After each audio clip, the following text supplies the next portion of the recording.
नमस्कार. लोकसत्ता लाईव्ह चित्रपट समीक्षेमध्ये आपलं स्वागत.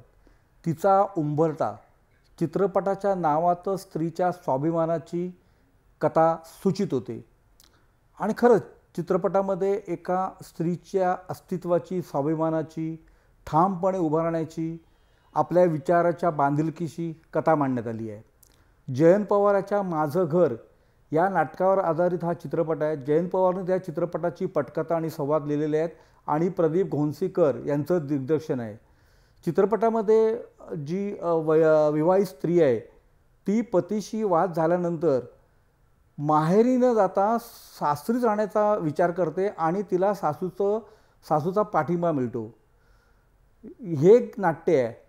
आणि तिचा पती पत्नीशी न पटल्यामुळे म्हणा किंवा त्याचं अन्य एका स्त्रीशी काही संबंध असल्याने घर सोडून निघून जातो.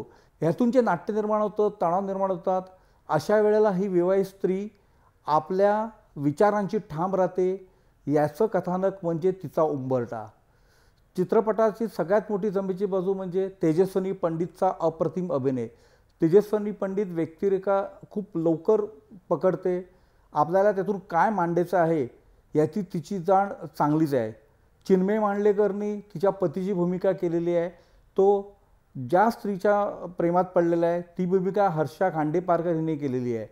ज्योती चांदेकर यांनी एक वेगळ्या प्रकाराची, एक विचारी आणि आपल्या सोनेला साथ देणारी अशी सासू सासरली आहे. चित्रपट अभिनयाच्या पातळीवर अतिशय चांगला आहे. गीतसंगीताची बाजूही बरी आहे. हा चित्रपट पाहताना आपण चित्रित झालेलं नाटक तर पाहत नाही ना, असा काही वेळेला भास होतो. या चित्रपटाला 3 स्टार.